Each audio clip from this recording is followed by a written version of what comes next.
Dale Smothers joins me now. Dale, first let's get back to Meta if we can. The stock is up slightly, but it's still on a downward trend, we should point out.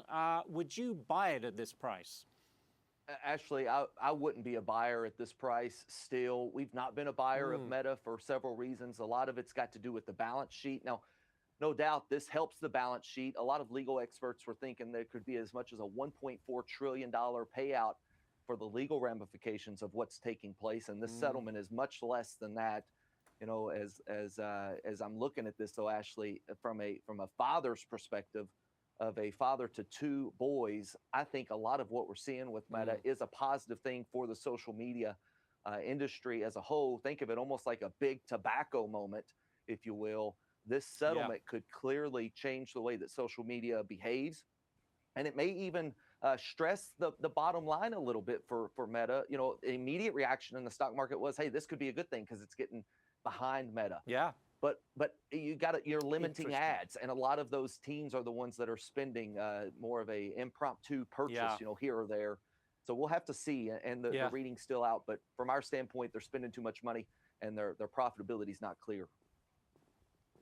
Talking of profitability, Nvidia reporting second quarter earnings today after the bell. Do you think Jensen Huang's commentary matters more than the report itself? Absolutely. Absolutely. The numbers are going to tell us, in our opinion, that there is a beat. I think a beat's coming. The market expects a beat. But if you look at history, you know, the beat doesn't automatically mean the stock goes up. We've seen this now for the last 5 times. It's been a mixed bag as to whether or not the stock goes up or down based off of the beat. What I'm listening for, though, is demand still there? Do we see hyperscalers still spending like they were? And do we see a broadening out for that demand? Do we see other private enterprise taking on these chips and utilizing this innovation in their private sector? And what we will see from that, in our opinion, is going to kind of like being Jensen Huang laying out the course. You think about this, Ashley, the race for AI is a racetrack, if you will, that is full of straight stretches and hairpin turns.